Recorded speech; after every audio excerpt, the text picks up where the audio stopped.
You're listening to the ADHD Support Talk Radio podcast. ADHD Support Talk is brought to you by addclasses.com.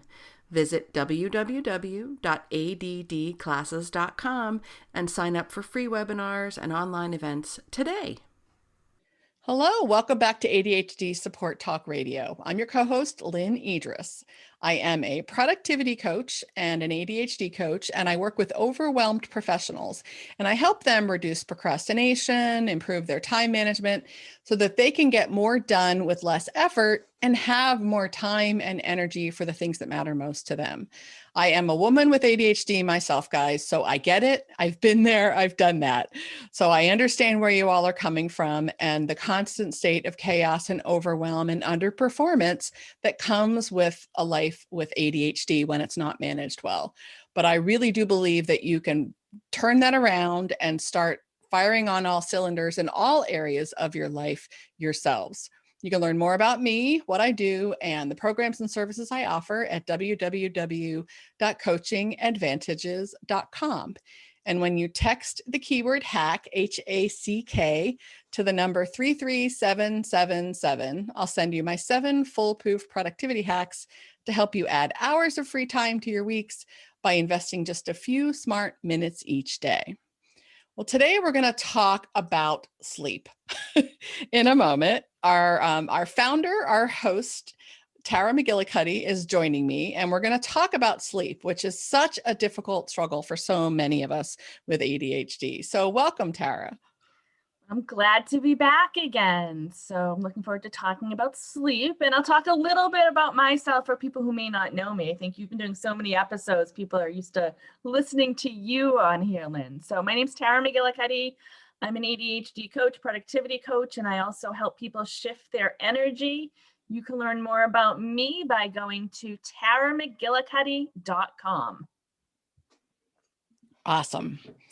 So we were talking before I started the recording about sleep and the many, many ways that those of us with ADHD can really struggle with sleep. It's really, I often say, like, improving your sleep is one of the simplest things you can do to improve your functioning with ADHD, but it is absolutely not one of the easiest things that you can do to improve your functioning with ADHD. I always say simple doesn't always equal easy, especially for us, right? Yeah. So what are some of the things you see? What are some of the reasons that you yourself or the people that you work with tend to struggle with sleep when they have ADHD? I think one of the biggest things is there's so many things, other things to do besides sleep.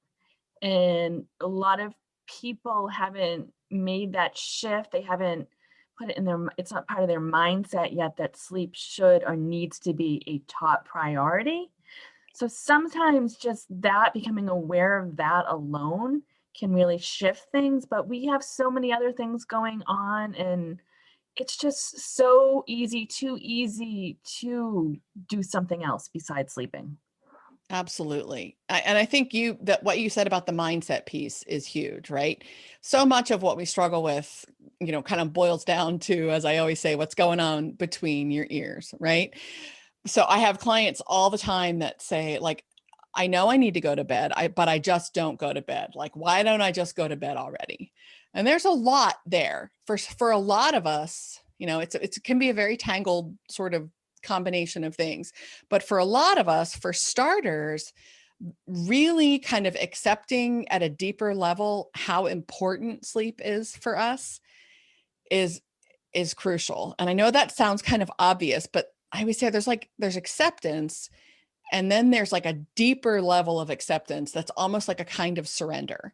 Yeah. When you start to put sleep at the top of your priority list and make it really something kind of that's a fundamental part of your treatment, a fundamental part of how you manage ADHD.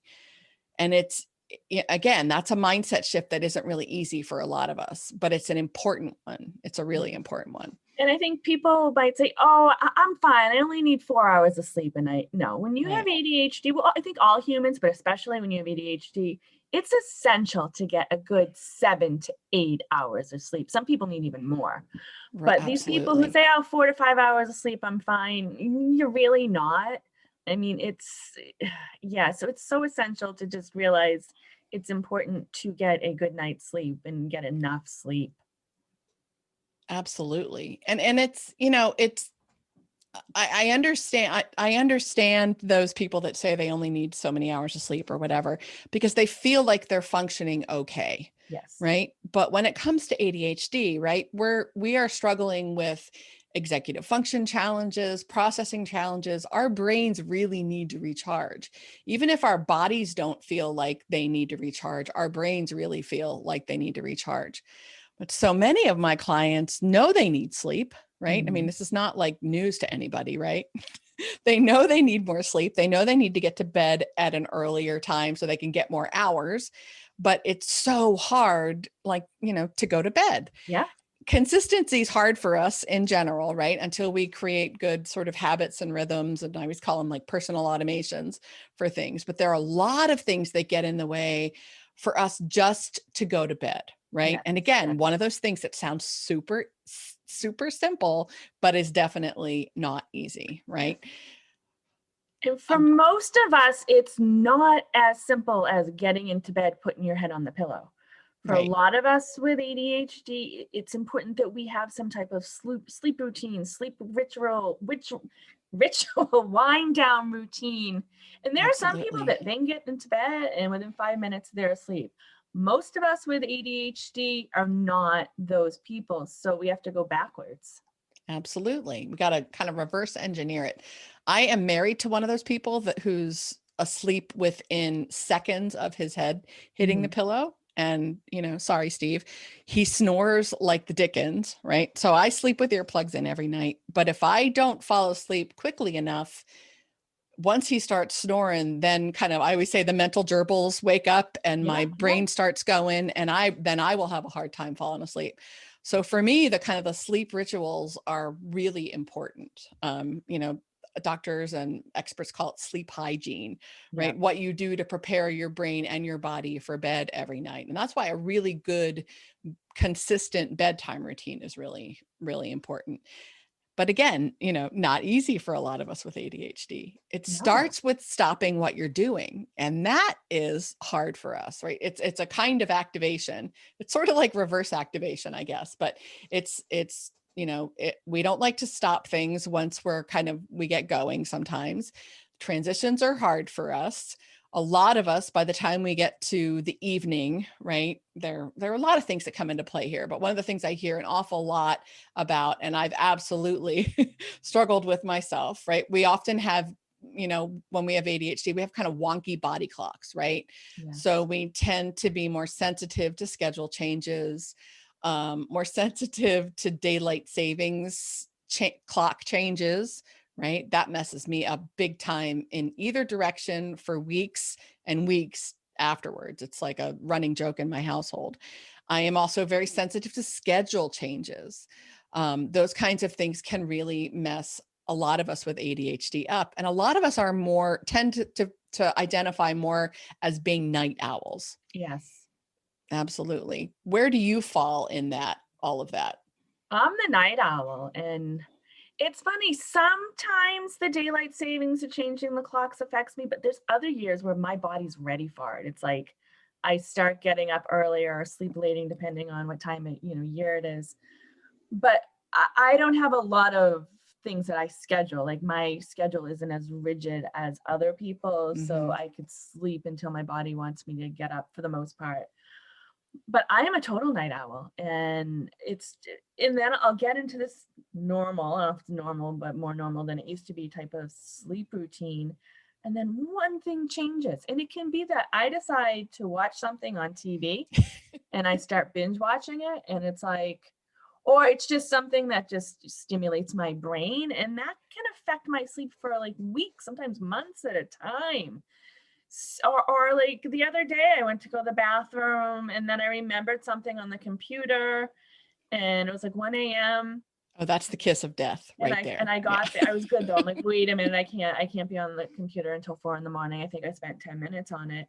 And I'm like, okay, but I probably should not have gone on there. It was something that could have waited till the morning or the next afternoon, but it was like that ADD, okay, let's do it now. I'm in the now moment. And it's stuff like that. And yeah, my sleep from that, but it probably did affect it more than I realized, that because on a normal night, I would have been, I mean, not necessarily been asleep by 1 a.m., but I would have been in bed, winding down, maybe listening to something that, stimulated my brain, and my sleep has been a little off lately. I have other stuff going on, which explains it, but that didn't help. No, it doesn't help. And that's one of the things you and I were talking about. The whole, oh my gosh, I lost the word that I was looking for. There's something that happens to a lot of us as the evening kind of progresses. And again, stuff is not universal. Everyone's ADHD stuff shows up differently. I always say your ADHD is as unique as your thumbprint. Mm-hmm. But for those of us who have trouble with bedtimes, have trouble in the evening, feel more like we identify as being a night owl more than a morning person, a lot of us get ourselves into trouble in the evening.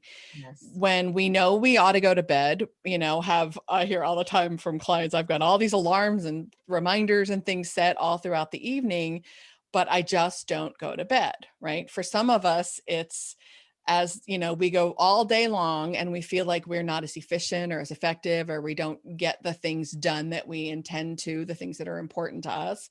And then as the day progresses, maybe as it starts to get a little darker, a little bit later, we start to feel a little bit of that pressure, right? Yes. It's kind of like the pressure of the deadline that gets us focused. For some of us, it's, the whole house now is quiet, where there's been a lot of activity all day long, and we kind of feel focused and like we can get more done. And, so we get sucked into things.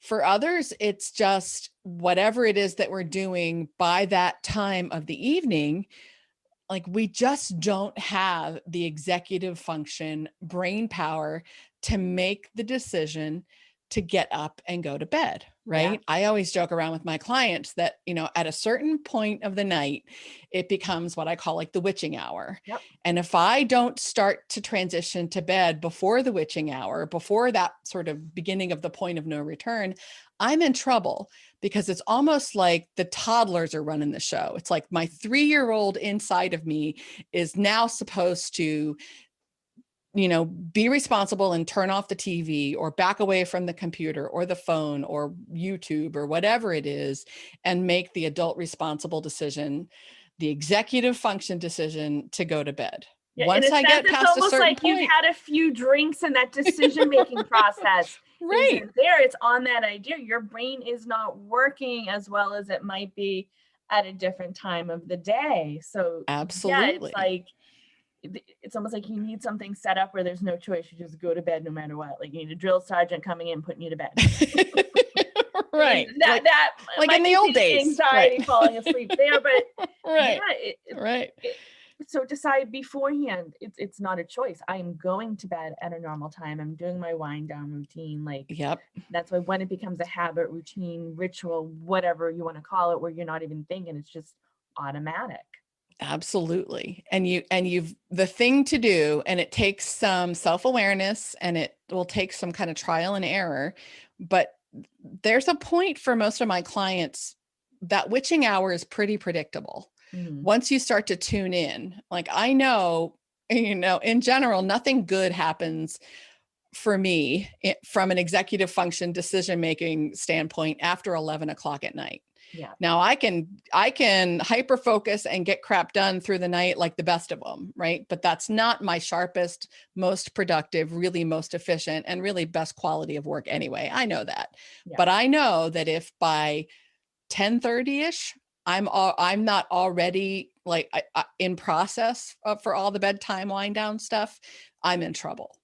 Because that inner 3-year-old, the toddlers are just about ready to take control, yeah. right? So if I don't start to make that transition while the sort of adult executive function part of my brain is still able to, I'm going to be in big trouble. Yeah. So 11 o'clock isn't not exactly bedtime, but it's the time that you're going to start your wind down routine or stop doing the other thing. So it's that transition Absolutely. time. Absolutely. So for me, I've got to start that before 10:30. Yeah. Because once I hit 10:30, depending on the day, right? Some days I've got a little more bandwidth left over than others, but I just don't. That's a hard thing in the moment as your sort of your functioning, your mental functioning or your cognitive abilities, that executive function processing is starting to decline. That's not always a really easy thing to notice at that time of the night, right? Yeah. So I've got to start that when I'm certain that I'm in okay shape. Yeah. Not that it's always, really easy. When my kids were younger, my son that has ADHD, his name's Bobby. We used to call him one more Bobby because he always wanted one more whatever, especially at bedtime. And my husband, when my kids were little, used to jokingly, not when my kids were around, call me one more mommy, because if I get to the point of, now if it's 11 o'clock and I'm still watching TV, one more episode, just 30 more minutes. That's all. It's okay. And we can fast forward through a 30-minute TV episode in 20 minutes, right? So I will still say this. So we'll watch it real fast as if you can watch things more quickly, but I'm in trouble, right? That's my tendency. And I know, like, I hear that kind of stuff from clients all the time. It's funny, but it's also debilitating. Oh, because it is. if we're constantly in that deficit, our brains really aren't able to process. They're not working as well, as efficiently, as effectively. Focus is harder. Everything is harder. Regulation is harder. Everything is harder. Yeah. So, I mean, just start by making sleep that priority and knowing when your witching hour is.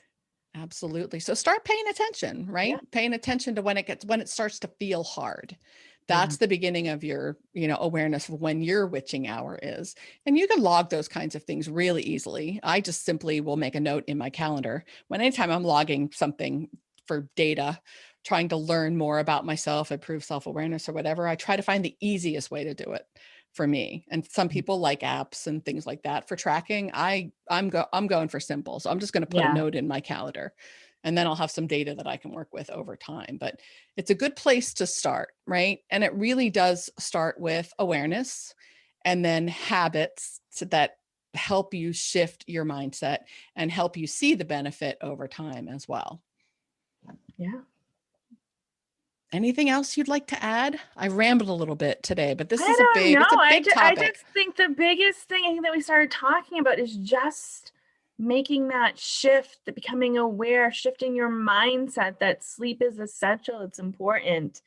And some of us know this, but life gets in the way. So it's sometimes just coming back to that and reevaluating your sleep. Maybe it's like one thing you can change, but sleep is so important. It really is. It really is. And I think it's for a lot of us with, as we're recording this, we're, late March 2021, still pretty full, in the midst of this pandemic. So for a lot of us who aren't having a difference between, our days and our nights that's real significant anymore. For those of you who worked in offices perhaps and now are working from home, your environment doesn't change. Our signals are getting kind of messed up a little bit as well, our perception of time.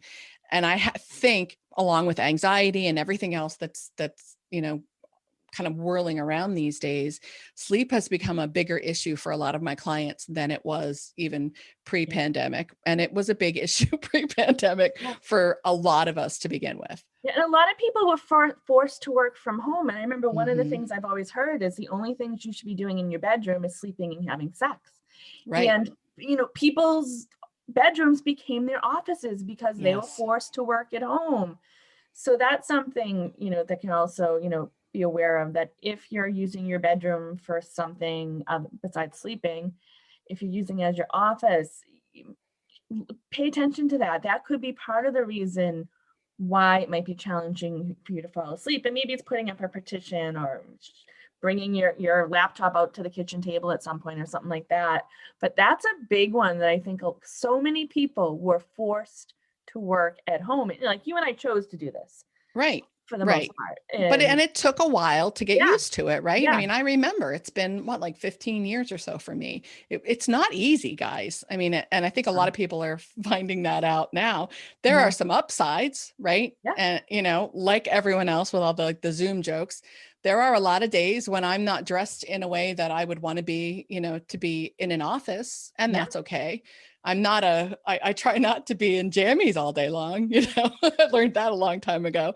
But I also learned I had time and I had an opportunity over time to create a workspace that I knew worked for me.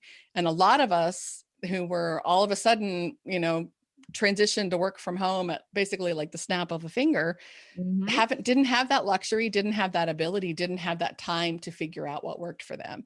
And Yeah. it is hard. So things like end of day wrap up rituals. So where you have some rituals that help you transition from the end of your workday to your personal time or to your bedtime. Even if your office is in your bedroom, having some of those transition wrap up kind of close of business rituals can Yeah. help you let go of the work stuff a little better and help sleep. But it's a lot, right? It It's a really lot is. for everybody, I think, Yeah. always, but Yeah. especially right now.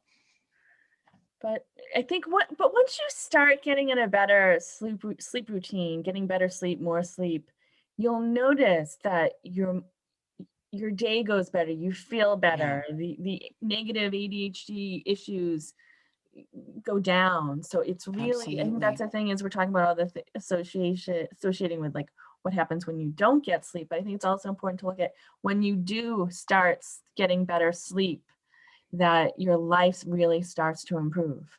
Absolutely. Absolutely. And that's an important thing to pay attention to as well, right? So, cueing into when your witching hour is important, but also cueing into what the actual benefits are for you when you have a few nights of good sleep and how much easier certain things start to be. Yeah. Most of my clients are very surprised when they get on a more consistent sleep schedule at how much easier some things Yeah. are for them, like procrastination and avoidance, how much less likely they are to get overwhelmed.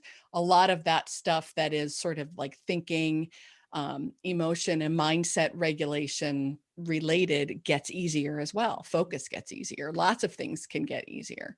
Yeah, and one thing we didn't bring up that I think it's important is there's a connection between sleeping issues like sleep apnea, sleeping conditions, and ADHD. So one thing, like if you've tried all this stuff and you're Mhm. not sleeping, go to a doctor, have a sleep study Absolutely. done. It's very common for people to have sleep disorders and ADHD at the same time. Absolutely. So if you've done the behavioral stuff, you're doing what you need to do behaviorally, you're taking the actions that you need to take, and you're still struggling, please talk to your doctor. Please talk to a medical professional and get to the bottom of what's going on for you so that you can, make it easier to manage your life and manage your ADHD. It's all about making life easier. And that's a lot of that can start with good, regular, consistent, and sufficient sleep. Okay. I don't know. Is Absolutely. there anything more that we want to bring up about sleep? I think we talked about a lot today. We did. We really did. It gets very tangly, right? There Yeah. are a lot of things that can contribute to our difficulty with sleep. Some of us, it can be productivity, time management related pressures. It can be, staying up past your witching hour and having difficulty with regulation at that time of day.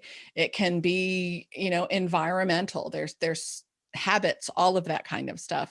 Really starting to look at it and dissect, what are the things that could possibly be contributing to my difficulty with sleep? What are some things that I can start to change to improve my quality and quantity of sleep and consistency of sleep, and then really starting to pay attention to what's helpful and what's not helpful. I always say with these kinds of things, you've got to take kind of an experimental approach, tease things apart a little bit, Yes. look at it like a scientist would or an engineer would, and analyze, what are the pieces, what pieces can I improve, and what are the impacts, what are the positive potential impacts that I'm starting to see as I'm making these small improvements, to really know where to focus. But it can be a lot, right? It's a lot to untangle and Yep. for a lot of these kinds of things. I hope we've given you some things to think about. Tara, tell our listeners again where they can learn more about you. You can learn more about me by going to taramcgillicuddy.com. I have ADHD related events and other energy shifting events listed there. Awesome. Awesome. Well, I always enjoy recording episodes with you. I hope you guys found this helpful. If you have questions about anything or just want to connect, if you want to talk about an episode or just connect with the community, don't forget to join us in the ADHD Support Talk Facebook group.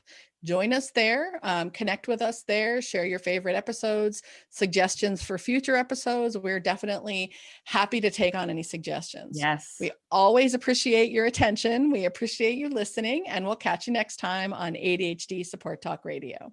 Thank you. Bye-bye.